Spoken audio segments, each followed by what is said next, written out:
Look, I'm quite honestly not sure what's the deal with people hating on this weapon. Is this something cool factor? It's like a fashion thing. I just don't quite understand. Is this the absolute best weapon for TAO ever? I don't think so.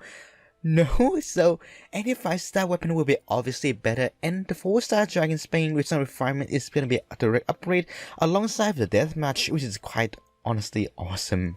But is it really as bad as what other people say it is? I don't think so. This is what I usually use on Hotel with my white Tassel.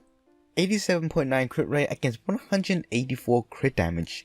Some artifacts may change and might not get the exact amount, but this is about the estimate I usually have. 4-piece Switch of Flames, and here are my artifacts. It's not the best. I'm pretty cursed with this kind of stuff. Constellation 0, Talents 10, 10, 9. Using my standard team for the Abyss, with a Diona, then choose Sucrose and a Hotel. My white Tassel Hotel with a charge attack can deal about 18k damage on its initial hit, followed by 42k on the second passing. So about 60k per charge attack with Vaporize on the Nameless Samurai. I don't really know what people's expectations are or what people think of the damage really. I am really more of a casual player than anything else myself, but from my perspective though, I do think the damage doesn't look too bad.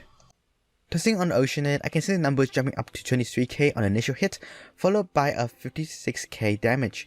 Almost 80k in total with damage on a single charge attack on the Oceanid. With no special setup on this Hotel with no Sucrose, Burnett or anything like that, this Hotel with Vaporize can usually do about over 100k quite easily with E plus Q, so Elemental Burst, which is quite good considering with a crit rate of 88%, so this is going to happen pretty darn often. The 23 or so crit rate on the weapon also helps making Hotel a bit easier to build, essentially making her artifact farming a lot easier to meet with an ideal amount of crit rate that you desire.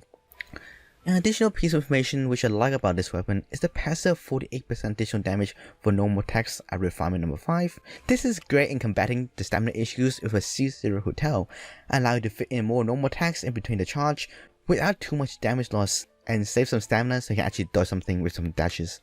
I know this is not a popular opinion, but I honestly do like this weapon. Is this the best weapon out there? No, I don't think so, just like how I mentioned in the beginning of the video.